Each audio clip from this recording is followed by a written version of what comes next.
Kalingap Rob, may sinabi sa love team ng EDSI. Viansay di makapaniwala.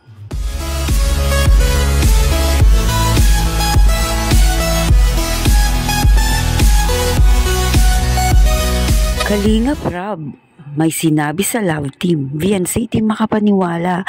Matagal na palang alam ni Kalingap Rob ito sa EDSI. Ano naman kaya ang sinabi ng Kalingap Rob patungkol sa love team ng EDSI? Yan ay ating alamin. Bago yan, mga Kalingap, ay kamusta na kayo? Ako ay nagbabalik mini vlog, ang inyong lingkod. Patuloy po tayong magbibigay ng mga update tungkol sa ating mga Kalingap. At kung bago ka pa lang sa aking video, ay mag-subscribe na para updated sa aking mga videos, mga Kalingap. At paunawa, tapusin po muna natin ang ating video bago po tayo magkomento, mga Kalingap. Ano nga ba itong sinasabi ni Kalingap Rob patungkol sa love team ng EDSI? Unahin po muna natin ang magandang balita tungkol sa love team ng EDSI.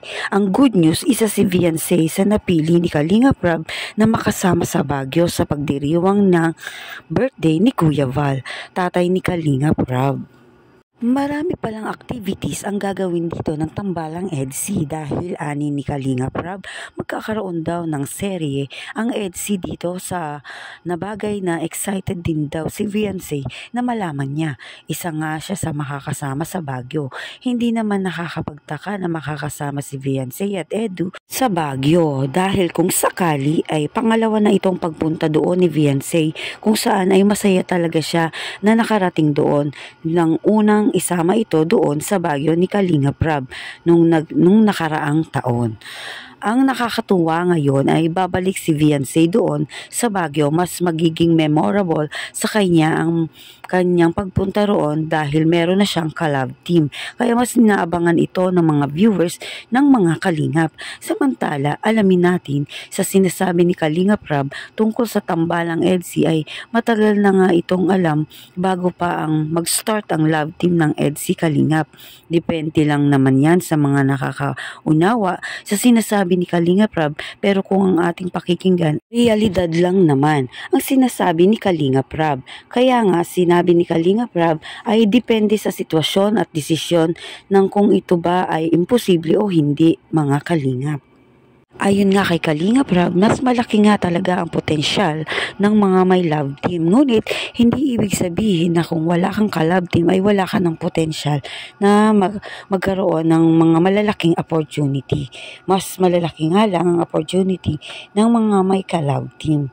Kaya, ito ay makakasama ay sila Viansay at ang Danjoy. Kaya nga po na sinabi ko, pag may love team talaga, iba talaga yung opportunity. Ano? Pero hindi naman ibig sabihin na yung walang ka-love team is mababayaran natin. Iba lang po talaga ang opportunities and blessings pag may love team. Pero po yan, iba yung sa pag-ano. No? And yung love team naman po yan ay syempre pang pa-good vibes. Ano? Hindi naman po love team sila is dapat matatuloy na sila. Diba? Hindi naman po love team sila is dapat matatuloy na sila. Diba? Hindi naman po love team sila is dapat matatuloy na sila. Diba? Ang oras at Diyos na ang bahala kung ano man ang mangyari. Pero ang main purpose niyan is pang-good vibes, panlibang, pang-entertainment sa mga viewers natin. And at the same time, lagi ko sinasabi na pag may love, iba talaga yung ano, iba yung mga blessings, iba yung mga opportunities sa dumarating.